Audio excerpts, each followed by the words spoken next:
engaging celebrity interviews, exciting updates from Christian filmmakers, movie reviews so you can choose your movies wisely, and so much more here on Faith on Film with Isaac Hernandez and Holly McClure.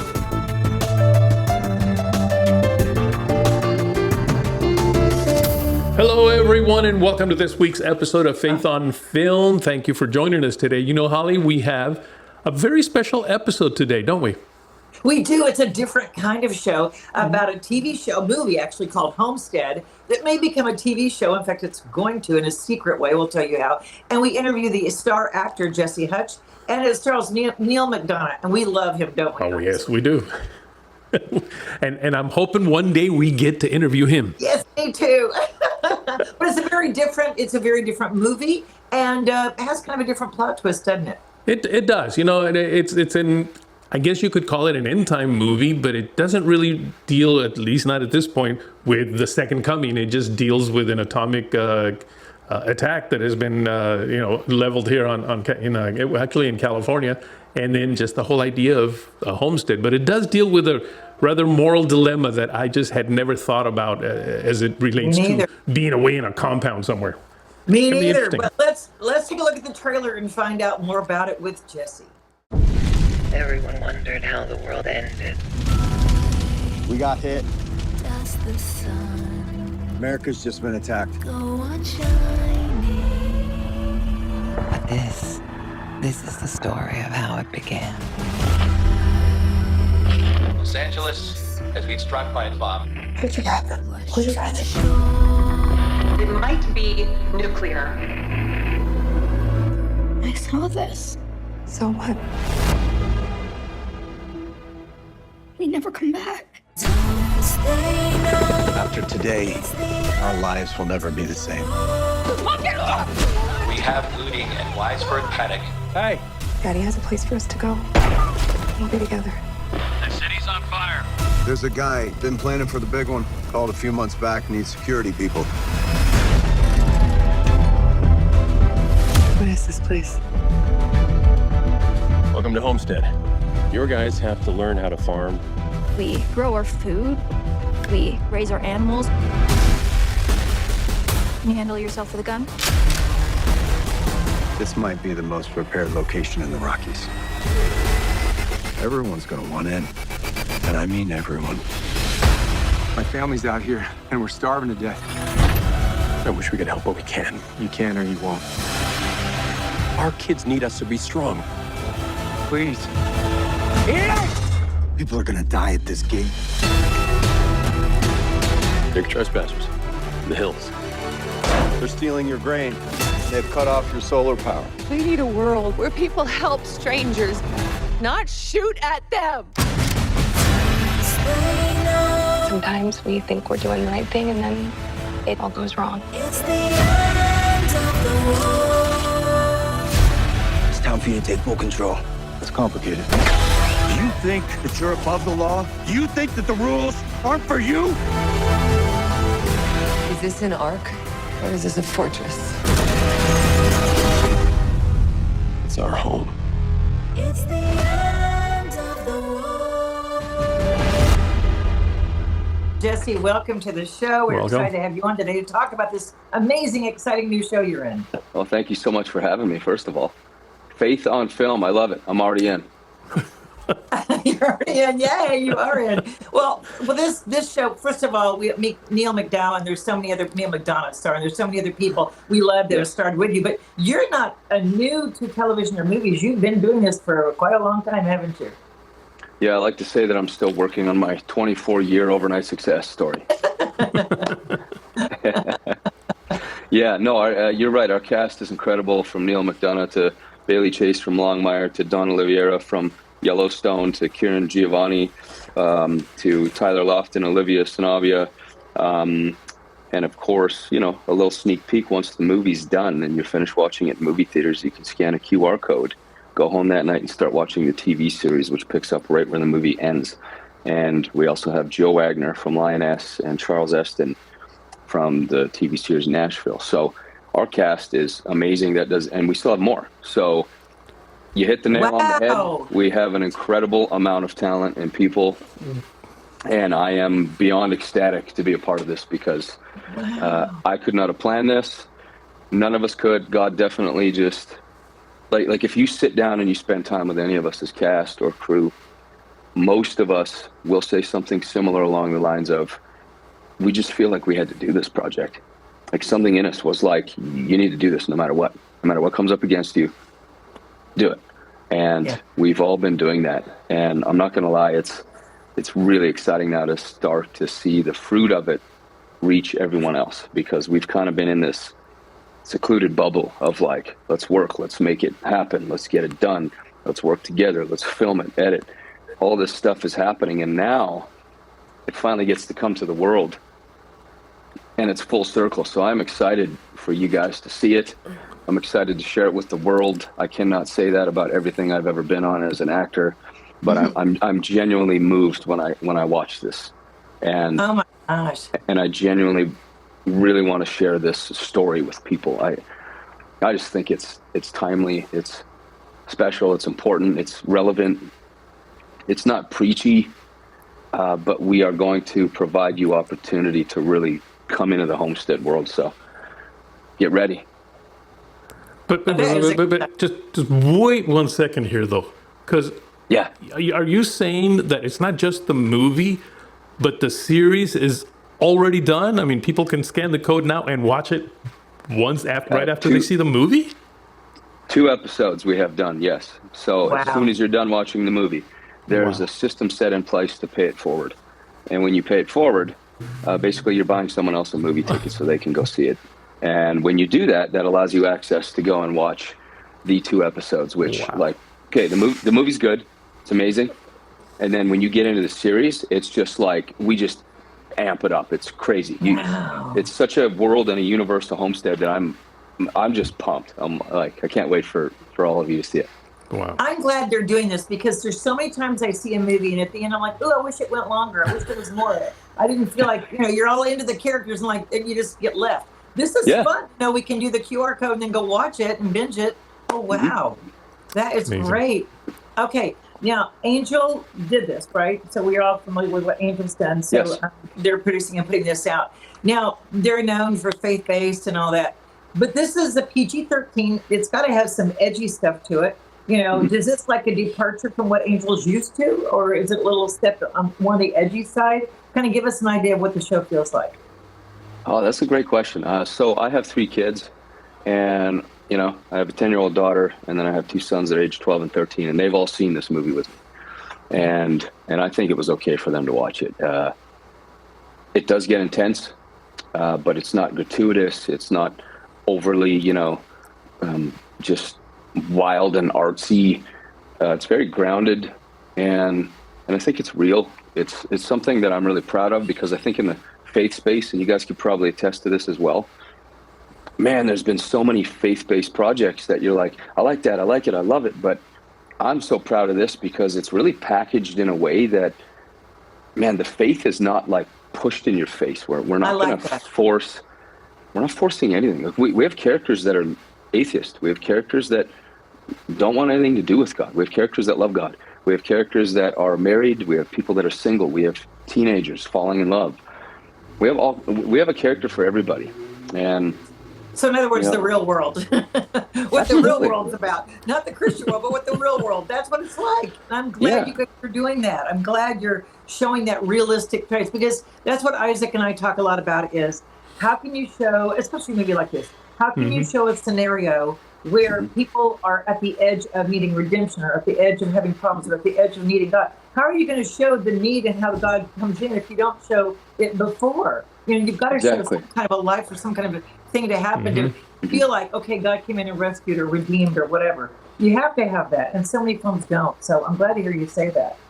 Absolutely, wow, and I think there's I don't know if this is the right term, but a classy way to do it.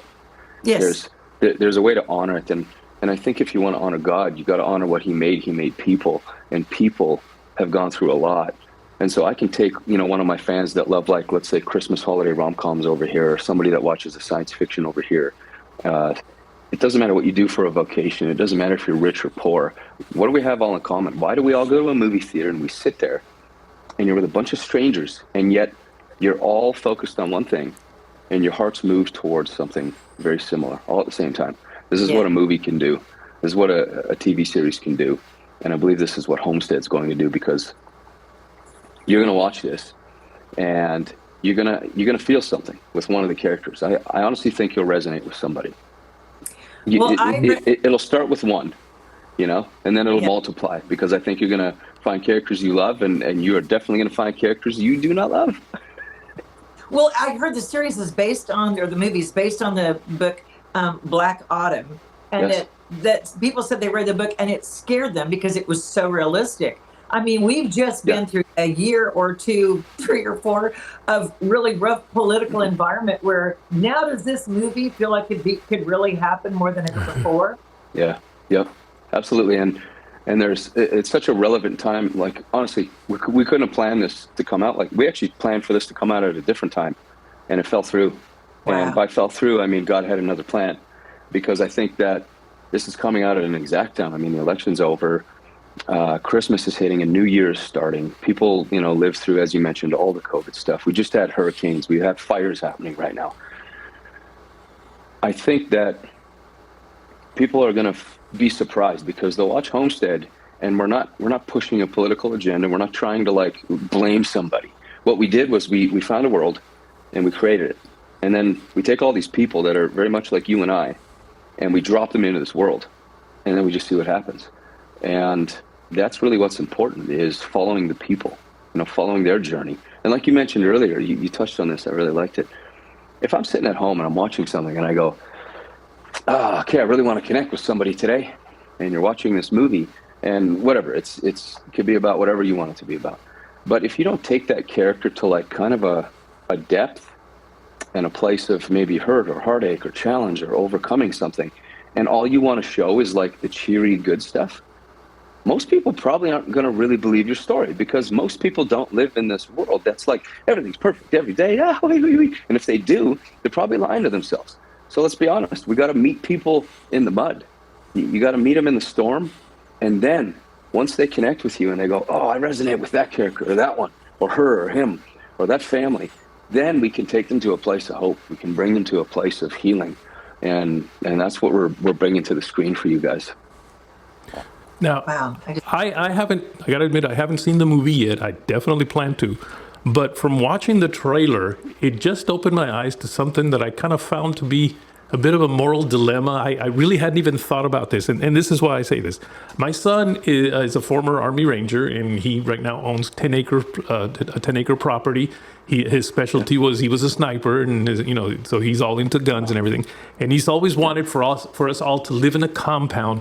He said, so that when the stuff hits the fan, we all come together in this compound and we protect our family. And it sounded really good. But I never thought about this, and I did see it in the trailer. That's intended to keep the bad guys out. But what about the good people that just need help, and they want to also be a part of this compound? And basically what I saw in the trailer is that I guess the compound is full at this point, and they have to turn away good people. I mean, how does that get resolved? I love that you're asking that, because you need to go see the movie right now.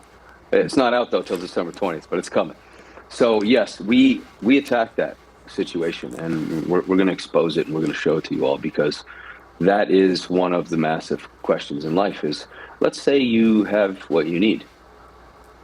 Well, do you love your neighbor as yourself, right? That's some of the posing questions that we do. There is a gate, and there's a fantastic line in the movie that says, is this an ark or is this a fortress?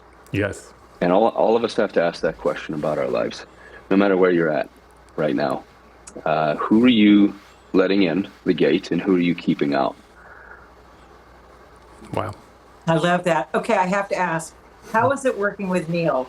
Because we just love him. We followed everything he's done. I love his morals. I love where he stands about his wife. Yeah. I followed him for years as a film critic. They're such a power couple. I love just seeing them together. I love when couples are together too. That really is an inspiration to me, because my wife and I and our family, we try to do everything together as well. So to see someone who's who's been around longer than me, who's seasoned in doing it. It's just really I really look up to it, and I'm thankful for that example. Working with him it was super fun. It was kind of surreal. I mean, I loved so many different roles he did. Band of Brothers. I actually almost, I got close to being in Band of Brothers when I was younger. I was living in LA, pursuing acting, and I auditioned for it, and I was like, man. And then years later, I ended up doing a guest star role on Project Blue Book, and that was when I first finally got to meet Neil. Oh, wow. And then working on the Homestead now, I actually got to meet him. So, like further and spend more time with him, Mm-hmm. And, it's always a wonderful thing to meet the people that you're working with, right? Whether they're cast or crew, and you sit with them and you learn about their families, and you find out if they're married or divorced, or did they just have a victory in their life? Did they just have a defeat? Did they lost someone? And ultimately, that's where a lot of cool stuff happens. It's not always when you're making the movie, it's who you're making it with. And for the first time in a long time, making Homestead, it's actually in the material now too. It's not every day that it's in the material, and it's in the material in a way that, like I said earlier, I'll coin as just classy, well done. Yes. And speaking of who you're working with, and I didn't mean to interrupt you, but director Ben Smallbone. Now he's the brother of Luke and Joel Smallbone, who we all know. For King of Country. And I actually have met Ben when he was younger, and then met him recently, but it's exciting to see him on this venture as a director. Oh, absolutely. Ben's fantastic. That whole family's just ridiculously talented. It's kind of like, whatever. It's like, what, like, were you going to share with the rest of us? I mean, what are you doing? Yeah, Rebecca years ago. I mean, I know. Yeah. The whole family. So I also live in Nashville, and so I see them all the time. We were just at the Drummer Boy premiere, and we just love to support one another.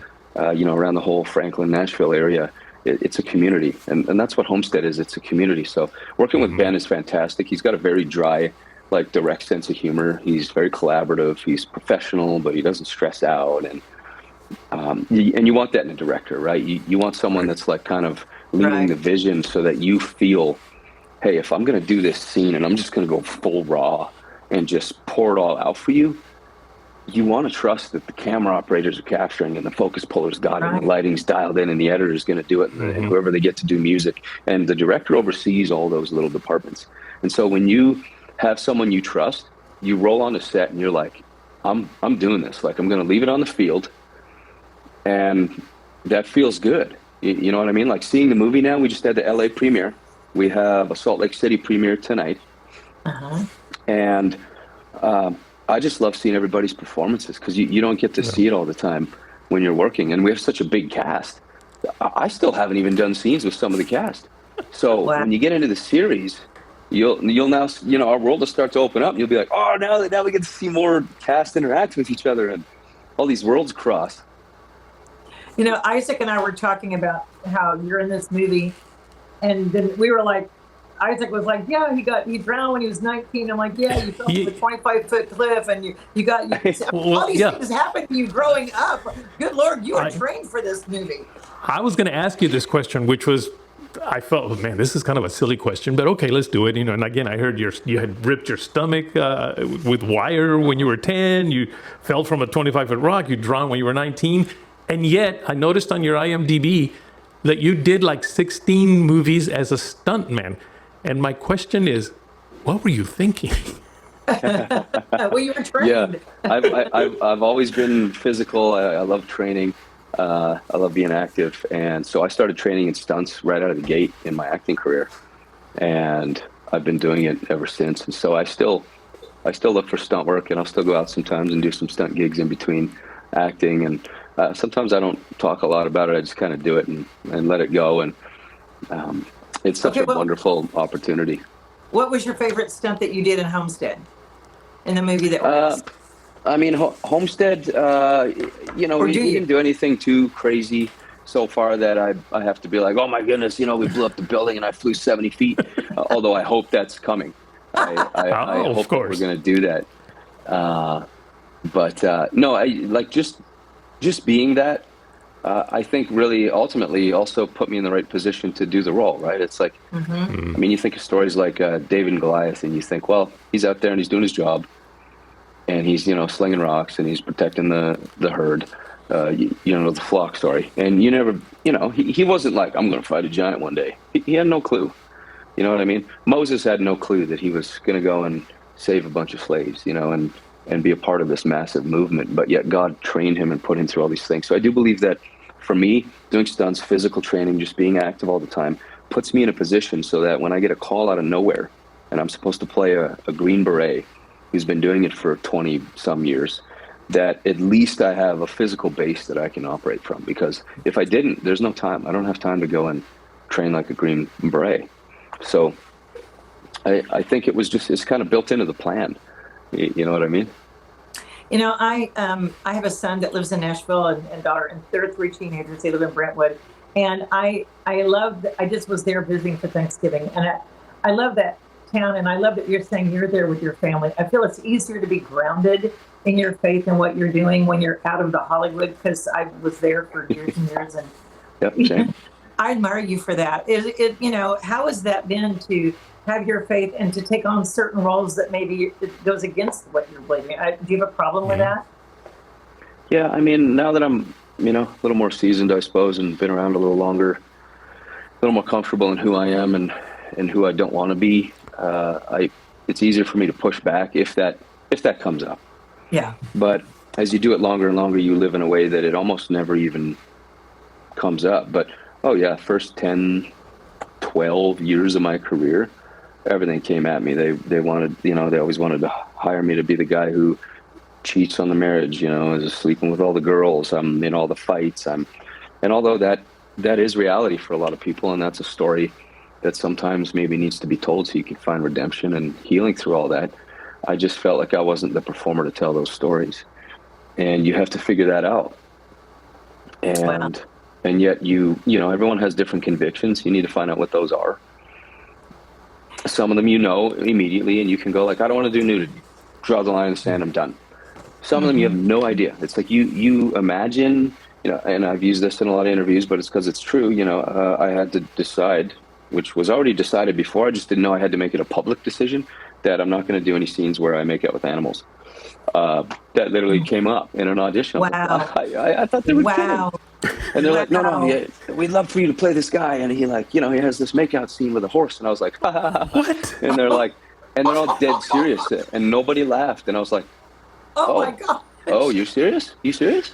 Like, is it like a dummy horse? Is it a real, like, now I'm just kind of like wondering how they're even going to do this. And they're like, just explaining this scene to me. And I was like, man, you know, and then you got to talk yourself out of the room and be like, thank you so much. I appreciate you all. No, like, I'm not doing this.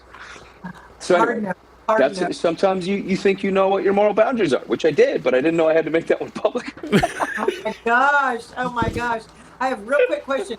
You've done like 7 or 8 Christmas rom-coms.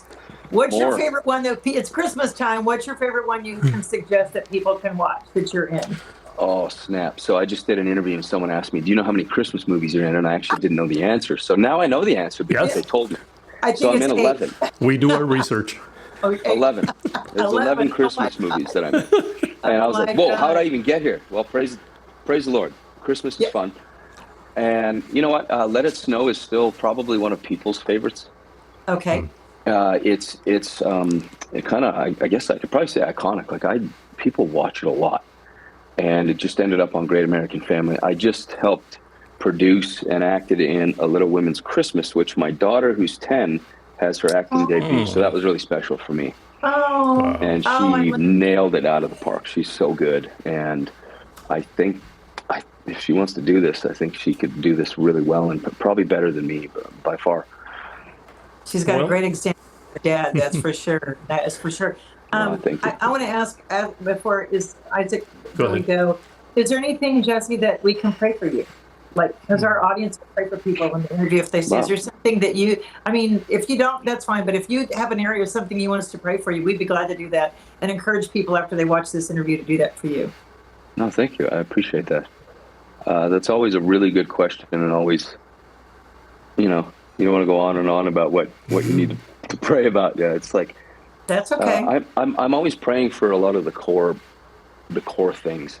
You know, I pray that my marriage continues to flourish and become stronger and is always protected, because from there my children will be fed properly, you know, but we have to be connected to God and connected into the vine, you know, Scripture says. So prayer for my marriage, you know, and prayer in this industry that, you know, I have a joke, but it's honestly a prayer of mine. I pray that Homestead does well enough that I can buy Homestead. I've always wanted to be able to have our own land and our own place to call home. Nice. God sent us sort of on our way 2 years into COVID. He said, go. And we were like, where? And he's like, yep, just pack. And we're like, okay, where are we going?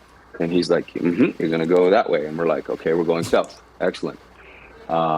Any particular place in the United States? And he's like, just start driving. So my lawyer told me that Canada was going to close its border to its own people, and they weren't going to let us leave. And I said, well, how long until that happens? And he says, well, we don't know, but rumor is 12 days.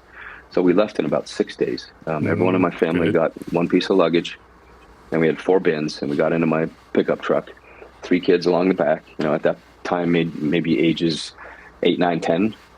And we started driving, and we just prayed, and we drove, and we stopped. And we did that for 2 months and 2 weeks. And we drove from Vancouver, BC, where we were at the time, to Florida. And when we drove through Franklin, Tennessee, both my wife and I just had this immense peace. And God was like, stay.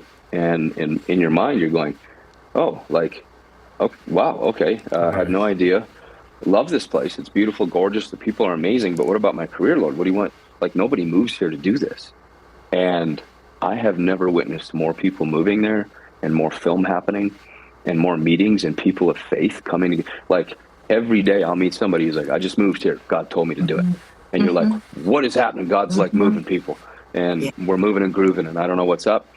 And now I'm on this homestead project, and I'm like, okay, Lord, let's go. Fantastic. I'm so excited for you that you're on this, and I hope that it stays and you're on it for years to come. Because you've been such a delight. Yes. Thank you for sharing with us openly too about your faith and where you're at. I think people appreciate knowing that, and we will keep you in prayer and keep you in mind, and we'll keep watching. I'm excited. Yep. Thank you. And before we leave, a fan wrote that your social media presence is fun, genuine, respectable, and real. How can people follow you and experience that fun, respectable, genuine social media presence? Real. Real. I appreciate that. Instagram is kind of the only one that I have a personal connection to. I'm trying to do more on Facebook because there's so many wonderful fans there. So I do have a Jesse Hutch fan page, and then Jesse Hutch on Instagram. And I have a love-hate relationship with social media, but I'm working on using it as a continued tool for the Lord. Fantastic. All right. Well, you've been such a great guest to have on. Thank you for your time. Thank you so much for taking time with us. You guys were great. I appreciate you. Write to us at faithonfilmtv@gmail.com. That's faithonfilmtv@gmail.com. Follow us on Facebook, Instagram, and Twitter at Faith on Film TV. Also, go to our YouTube channel, Faith on Film TV, and hit the subscribe button and the bell for notifications on our latest Faith on Film shows.